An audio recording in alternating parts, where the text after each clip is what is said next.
everyone, this is Yogmaya and welcome back to my YouTube channel Let's Learn with Yogmaya।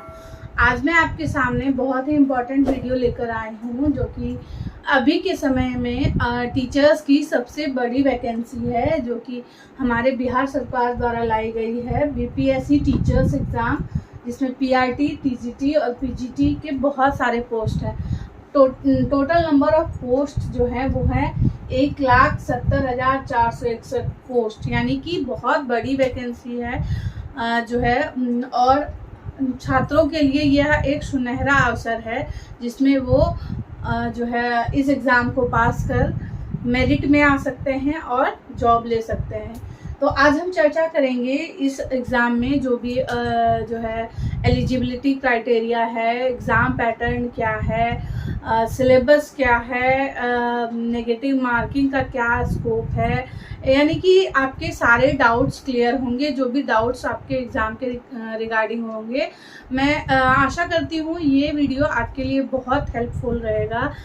जो है बहुत देर बाद लौटने के लिए मैं माफ़ी चाहती हूँ, कुछ पर्सनल कामों में मैं व्यस्त थी और आशा करूँगी आगे जो है आपसे जुड़ी रहूँ और जो है मैं आपके लिए लगातार अच्छे और जो है यूज़फुल वीडियोस लेकर आऊँ। तो चलिए बिना देर किए हुए स्टार्ट करते हैं। आज हम बात करने वाले हैं बीपीएससी। पहली बार बीपीएससी जो है बिहार पब्लिक सर्विस कमीशन आयोग जो है पहली बार इस परीक्षा को कंडक्ट कर रहा है प्रॉपर वे में। हमारा जो 6th फेज का जो हुआ था सिलेक्शन, वो 7th फेज को आयोग ने अपने हाथों में ले लिया है। अब आयोग इस भर्ती को पूरी कराएगी और निश्चित रूप से जब आयोग यह वैकेंसी कंडक्ट कर रहा है तो फिर वो प्रॉपर तरीके से और प्रॉपर टाइम में ही जो है इस भर्ती को जो है पूरा करेगी।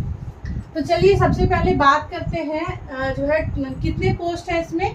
1,70,461 पोस्ट है। और हाँ, जो है इस भर्ती के लिए ऑनलाइन एप्लीकेशंस जो है स्टार्ट हो चुके हैं 15 जून से। 15 जून से इसकी शुरुआत हो चुकी है। उसके पहले 14 जून तक, 11 से 14 जून तक डेमो के लिए ऑनलाइन एप्लीकेशन खोले गए थे, जिसमें आप लोगों ने देखा होगा कि क्या क्या चीज़ें जो है ज़रूरी हैं ऑनलाइन एप्लीकेशन को फिल करने के लिए। और ये जो है एंड हो रही है 12 जुलाई को, तो आप जल्दी से जल्दी फॉर्म को सबमिट कर लें। और यह फॉर्म जो है भरने में आपको समय लगने वाला है, इसलिए पूरे ध्यान से इस फॉर्म को फिल करें।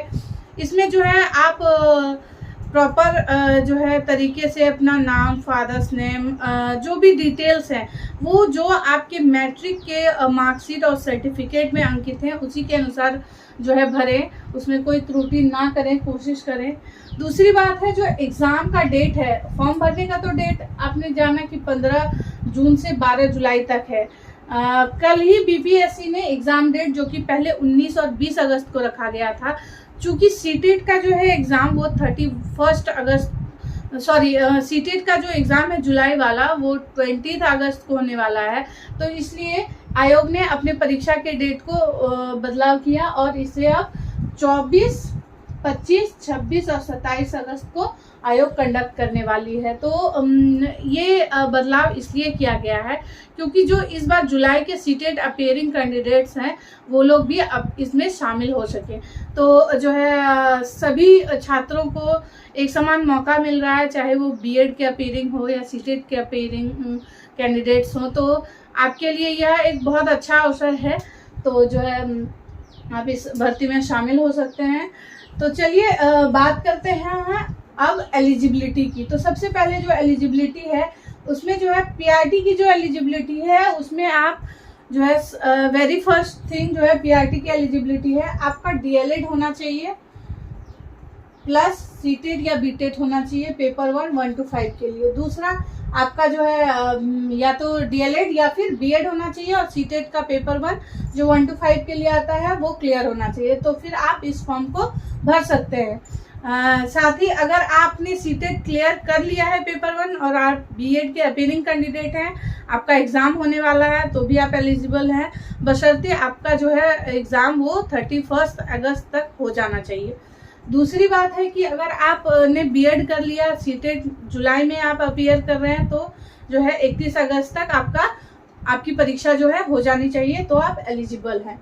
ठीक है, साथ ही जो है टीजीटी और पीजीटी के लिए जो एलिजिबिलिटी है वो है एस्टेट होना चाहिए आपका पेपर 1 में। अगर आप 9-10 पेपर 1 एस्टेट के लिए अपीयर हो रहे हैं तो आपका पेपर 1 का एस्टेट होना चाहिए और आपका बीएड होना चाहिए, प्लस बीए होना चाहिए, क्योंकि जिनका बीए बीएड है वही लोग अपीयर हुए हैं एस्टेट पेपर 1 में। अगर आप एस्टेट पेपर 2 के लिए अप्लाई कर रहे हैं पीजीटी के लिए, तो आपका एस्टेट पेपर 2 क्लियर होना चाहिए और बीएड और पीजी होना चाहिए। ठीक है, साथ ही साथ इन सारी चीज़ों के साथ जो एक बहुत ज़रूरी चीज़ है कि आप जो है बिहार राज्य के स्थायी निवासी होने चाहिए। यानी कि इस बार बिहार सरकार ने यह तय किया है कि केवल बिहार राज्य के नवयुवकों और नवयुवतियों को जो है नौकरी मिले, और इसके लिए सरकार ने अच्छा प्रयास किया है। तो आपको जो है बिहार राज्य का रेसिडेंशियल आपके पास होना चाहिए, तभी आप इस फॉर्म को अप्लाई कर सकते हैं। एक और चीज़ मैंने कहा है कि बीएड अपीयरिंग वाले, सीटेट जुलाई अपीयरिंग वाले भी एलिजिबल हैं। ठीक है, तो ये सारी चीज़ें हो गई। अब जो है आगे हम बात करते हैं सिलेबस की। ठीक है, सिलेबस की बात करते हैं।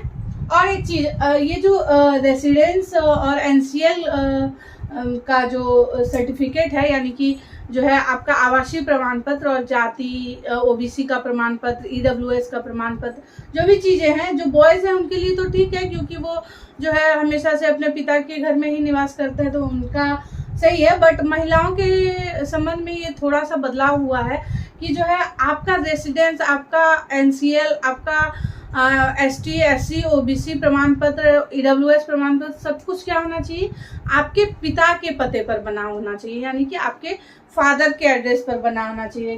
क्योंकि इसमें कहा गया है कि जो भी बिहार के मूल निवासी हैं उन्हीं को इस भर्ती में शामिल होने का मौका मिलेगा। तो महिलाएं जो है विशेष रूप से ध्यान दें, विवाहित महिलाएं, कि उनके पिता के पते पर बना होना चाहिए ये सारा सर्टिफिकेट। और जो है फॉर्म भरने के दौरान एक और चीज़ है, जो आपका जो है प्रेफरेंस पूछा जाएगा आपसे, जिला का प्रेफरेंस, वो आपको 3 जिलों का प्रेफरेंस दिया जाएगा। यानी कि आप अपने क्रम के अनुसार जहां आप ज़्यादा कंफर्टेबल हैं, जैसे कोई होम डिस्ट्रिक्ट में है तो अपने होम डिस्ट्रिक्ट को पहले दे, फिर नज़दीक के जिलों या जहाँ पे आपको वैकेंसी दिखाई दे रही है, जहाँ पर अच्छी वैकेंसी है, उन जिलों को आप सिलेक्ट कर सकते हैं। क्रमशः 3 जिलों को आप सिलेक्ट कर सकते हैं। चलिए आगे बढ़ते हैं, अब सिलेबस के बारे में बात करते हैं। तो सबसे पहले सिलेबस की चर्चा करते हैं पीआरटी के सिलेबस की। तो इसमें 2 पेपर हैं, 2 भाग हैं, पेपर 1 और पेपर 2। पेपर 1 जो है वो क्या है, लैंग्वेज पेपर है। पेपर 1 क्या है, लैंग्वेज पेपर है। इसमें जो है इंग्लिश के 25 क्वेश्चन होंगे, 25 मार्क्स के। दूसरा जो है हिंदी, बांग्ला या उर्दू, तीनों में से कोई एक, फिर 75 क्वेश्चन होंगे, 75 मार्क्स के। और यह पेपर जो है पेपर 1 ये क्वालिफाइंग नेचर का है। इसमें आपको 30% लाना क्या है, अनिवार्य है, कंपलसरी है। ठीक है, आपको इसमें 30% लाना है। और हाँ, नेगेटिव मार्किंग की जो है बहुत चर्चा हो रही है, तो आप ये चीज़ ध्यान रखें कि ये जो पेपर 1 है लैंग्वेज का पेपर, इसमें कोई नेगेटिव मार्किंग नहीं है। ठीक है, इसमें कोई नेगेटिव मार्किंग नहीं है। नेगेटिव मार्किंग है पेपर 2 में, जहां से आपका मेरिट बनेगा। तो पेपर 2 की बात करें अगर पीआरटी के सिलेबस में, तो पेपर 2 में जो है वो आपका जनरल मैथ आ जाता है, जनरल रीजनिंग है, जनरल अवेयरनेस है, साइंस है, सोशल साइंस है, इंडियन नेशनल मूवमेंट्स, भारतीय जो है राष्ट्रीय जो भी आंदोलन हुए हैं वो, ज्योग्राफी, भूगोल, ईवीएस, पर्यावरण, ये सारे 1 2 3 4 5 6 7 8 क्षेत्रों से आपको प्रश्न पूछे जाएंगे। और जो कि टोटल नंबर ऑफ क्वेश्चंस होंगे इसमें 120 क्वेश्चंस होंगे इसमें। ठीक है, और इसी में आपको नेगेटिव मार्किंग इसी में है आपका। और जो है अगर आपने 4 प्रश्न गलत किए तो आपका 1 नंबर काटा जाएगा, यानी कि नेगेटिव मार्किंग जो है वो है 0.25। और ये पेपर आपका क्वालिफाई होगा तभी इस पेपर का कॉपी चेक होगा, और इसी पेपर के आधार पर आपका मेरिट तैयार होगा कि आप जो है आपका सिलेक्शन होता है या नहीं। यही पेपर आपको जो है आगे लेकर जाएगा। तो अगर परीक्षा की दृष्टि से दोनों ही पेपर इम्पोर्टेंट हैं, क्योंकि अगर आप पेपर 1 क्वालिफाई नहीं करते और इसमें बहुत मार्क्स लेके आते हैं तो भी आपका सिलेक्शन नहीं होगा। अगर आप इसमें क्वालिफाई करके बहुत मार्क्स ले आते हैं और इसमें आपके बहुत कम मार्क्स हैं तो भी आप आगे नहीं बढ़ सकते। तो यानी कि आपको दोनों की तैयारी पैरेलली करनी होगी।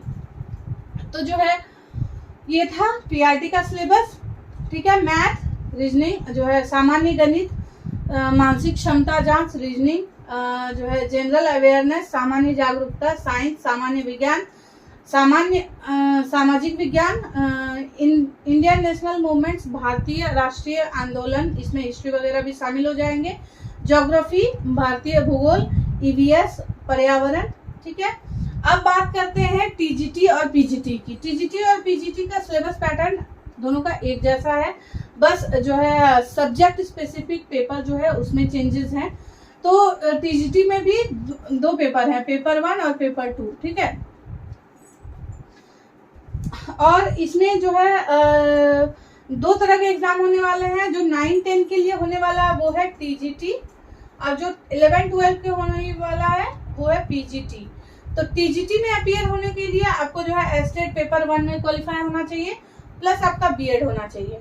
और पीजीटी में अपीयर होने के लिए आपका स्टेट पेपर 2 होना चाहिए और प्लस बीएड होना चाहिए, पीजी होना चाहिए। एक और बात जो है, स्टेट में अपीयरिंग होने के लिए आप केवल एक विषय में जो है अपीयर हो सकते हैं। अगर आपने स्टेट भी 2 पेपर्स में क्वालिफाई किया है, जैसे कि किसी ने इंग्लिश और सोशल साइंस में किया है, कि कोई भी अगर 2 पेपर में आपने क्वालिफाई किया, तब भी आप अपनी प्रायोरिटी के अनुसार आप एक ही पेपर में अपीयर हो सकते हैं इस एग्जाम में, ठीक है। चलिए अब आगे बढ़ते हैं। तो पेपर ये एग्जाम भी, टीजीटी और पीजीटी का एग्जाम भी 2 पेपर में होगा। पेपर 1 जो है वो लैंग्वेज पेपर है ऊपर की तरह, यानी कि पीजीटी, पीआरटी, टीजीटी, पीजीटी सभी में पेपर 1 जो है ऑलमोस्ट सेम है। इसमें पेपर 1 में इंग्लिश 25 मार्क्स का होगा, हिंदी, उर्दू, बांग्ला, ये तीनों में से कोई एक 75 मार्क्स का होगा, यानी कि टोटल ये दोनों पेपर मिला के टोटल 100 मार्क्स का होगा। ऊपर भी जो है 1 to 5 के लिए भी 100 मार्क्स का एग्जाम हो रहा था, यहाँ भी 100 मार्क्स का होगा। सेम ईयर, यहाँ भी क्वालिफाइंग इन नेचर है, आपको 30% लाना ही है, तभी आपका पेपर 2 जो है मेरिट वाला पेपर चेक होगा।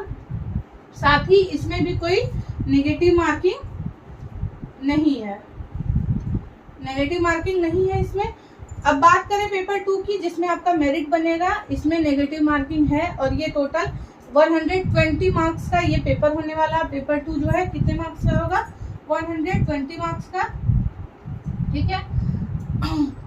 इसमें जो है पेपर 2 में भी 2 पार्ट हैं, ठीक है। पेपर 2 में भी 2 पार्ट है। यहाँ पीजीटी, टीजीटी के सिलेबस को थोड़ा समझने की आवश्यकता है। पेपर 2 में 2 पार्ट क्या है, पहला पार्ट 1 जो है ये है 80 नंबर का, पहला पार्ट 1 मेजर पार्ट जो है वो 80 नंबर का, और ये जो है ये सब्जेक्ट स्पेसिफिक है। आप ध्यान दें, ये सब्जेक्ट स्पेसिफिक है। कहने का मतलब है कि पेपर 2 का जो है पहला पार्ट जो है 80 मार्क्स का जो है वो आपके सब्जेक्ट से लिया जाएगा, यानी कि आपने जिस विषय में एस्टेट अपीयर किया है, यानी कि अगर आपने इंग्लिश में अपीयर किया है तो आप इंग्लिश का 80 मार्क्स का तैयारी करेंगे। अगर आप साइंस के स्टूडेंट, साइंस से आपने एस्टेट पास किया है तो साइंस का पढ़ेंगे। अगर आपने मैथ्स से किया है तो मैथ्स पढ़ेंगे। अगर आपने सोशल साइंस से किया है तो सोशल साइंस पढ़ेंगे। Social science, not even social science, economics, PGT में तो सब्जेक्ट वाइज अलग अलग है, ठीक है। तो आप उस तरह से पीजीटी में आप सोशल साइंस जो है उसमें से आप पार्ट हो गया हिस्ट्री, ज्योग्राफी, अलग अलग सब्जेक्ट की तैयारी करेंगे, ठीक है। तो ये हो गया 9-10 में। तो ठीक है कि जो है इंग्लिश है, हिंदी है, आपका सोशल साइंस है, मैथ्स है, ऐसे है। और पीजीटी में क्या है कि आपका सोशल साइंस का भी पार्ट हो जा रहा है और साइंस का भी पार्ट हो जा रहा है, 3-3। तो उस तरह से आप सब्जेक्ट स्पेसिफिक पेपर हो गया 80 मार्क्स का।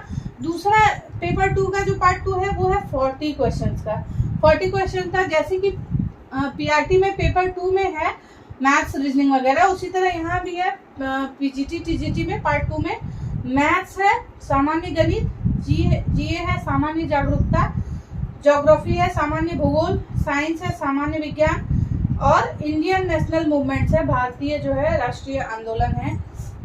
इसमें से दो चीजों को अनकॉमन रखा गया है, जैसे रीजनिंग हो गया है पहला चीज, और दूसरी चीज हो गई ईवीएस। रीजनिंग और ईवीएस जो है आपको पीजीटी टीजीटी में नहीं आने वाला है, तो ये दो चीजें आप स्किप कर सकते हैं। बाकी अगर बहुत सारे कैंडिडेट्स ऐसे हैं कि जिन्होंने बीएड किया हुआ है, 1 to 5 भी सीटेट पास है, 6 to 8 भी पास है, एस्टेट भी पास है, तो उन लोगों के लिए अच्छा है कि जो है, हालांकि 6 to 8 की वैकेंसी नहीं है, बट उन लोगों के लिए अच्छी बात यह है कि अगर वो 1 to 5 में भी अपीयर हो रहे हैं और टीजीटी पीजीटी में भी अपीयर हो रहे हैं, तो वो दो सब्जेक्ट यानी कि जो है ईवीएस और रीजनिंग को छोड़कर बाकी आप उनकी तैयारी ऑलमोस्ट सेम होने वाली है।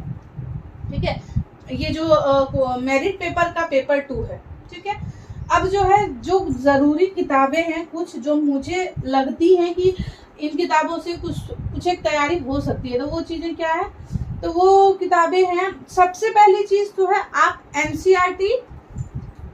एनसीईआरटी आयोग ने स्पष्ट किया है कि आप जो है जिस कक्षा के लिए परीक्षा दे रहे हैं उसी कक्षा के संबंधित एनसीईआरटी एससीईआरटी जो भी किताबें विद्यालय स्तर पर हैं, बीटीबीसी की किताबें हैं, उनसे तैयारी करें। हाँ, हालांकि लेवल आपका जो है जिस परीक्षा में आप शामिल हो रहे हैं उस लेवल का होगा, यानी कि अगर आप 1 to 5 में अपीयर हो रहे हैं तो आपका इंटरमीडिएट लेवल का होगा।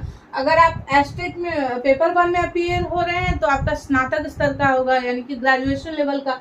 अगर आप एस्टेट पेपर 2 के लिए जो है पीजीटी के लिए अपीयर हो रहे हैं तो आपको जो है पीजी लेवल का जो है क्वेश्चन का लेवल जो है पीजी स्तर का होगा, स्नातकोत्तर स्तर का होगा। ये चीज आयोग ने जो है क्लियर करी है। ठीक है, दूसरी बात आ जाती है कि करेंट अफेयर्स जो एक इम्पॉर्टेंट पार्ट है, ये आप कब तक, कितने महीने तो कब पढ़ें, तो जो है करेंट अफेयर्स मिनिमम आप लास्ट 10 मंथ्स का पढ़ें। जैसे कि एग्जाम हो रहा है जुलाई में, जुलाई कौन सा 7वां महीना है, तो यानी कि दिसंबर, नवंबर, अक्टूबर से आप अक्टूबर 2022 से लेके अक्टूबर 2022 से लेकर जुलाई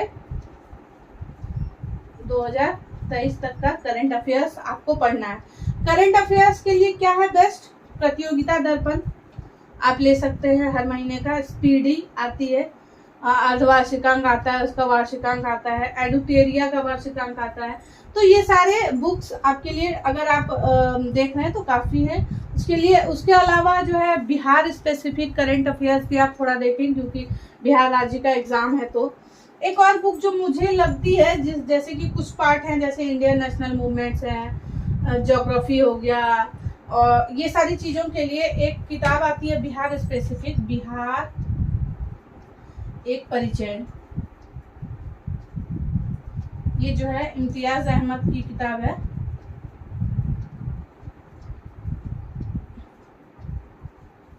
ये जो है ये भी आप ले सकते हैं, थोड़ा बहुत इससे भी हेल्प हो जाएगा। बाकी जो है आपको जो है प्रॉपर सब्जेक्ट के अकॉर्डिंग जो है सिलेबस के अकॉर्डिंग अगर आप तैयारी करते हैं तो अभी से लेकर एग्जाम होने तक टोटली आपके पास 2 महीने हैं, 60 दिन, 60 से कुछ 2-4 दिन कम ही होंगे। तो जो है आपके पास समय है, अच्छा बहुत ज़्यादा तो नहीं कहेंगे लेकिन बहुत कम भी समय नहीं है। अगर आप प्रॉपर तैयारी करते हैं तो आप इस एग्ज़ाम को पास कर सकते हैं और 2-3 महीनों के बाद आप टीचर बनने के जो है आखिरी पड़ाव पर पहुंच जाएंगे। तो आज की वीडियो में इतना ही। आशा करती हूँ अगले वीडियो में आपके लिए कुछ और अच्छी जो है स्टडी मटेरियल से रिलेटेड वीडियो मैं बनाऊंगी। तो आज के लिए इतना ही। क्या क्या मैंने चर्चा की, मैंने एलिजिबिलिटी की चर्चा की, सिलेबस की चर्चा की, इम्पोर्टेंट बुक्स की चर्चा की, ऑनलाइन एप्लीकेशन कैसे क्या करना है, एग्ज़ाम डेट कब है, ये सारी चीज़ों की चर्चा मैंने की। बाकी आपको एग्ज़ाम के लिए ऑल द बेस्ट, और जल्दी से जल्दी आप फॉर्म को सबमिट कर ले, वो आपके लिए सबसे ज़रूरी है। साथ ही जो भी नेसेसरी डॉक्यूमेंट्स हैं अगर आपके पास हैं, सबकी स्कैंड कॉपी भी लग रही है, जितने भी सीटेट के सर्टिफिकेट है, मैट्रिक का सर्टिफिकेट है, जो है इंटर का, सारी की स्कैंड कॉपी भी आपको अपलोड करनी है। तो आप जल्दी से जल्दी फॉर्म को भर लें। थैंक यू, आज के लिए इतना ही। थैंक यू सो मच, मिलती हूँ अगले वीडियो में। Thank you.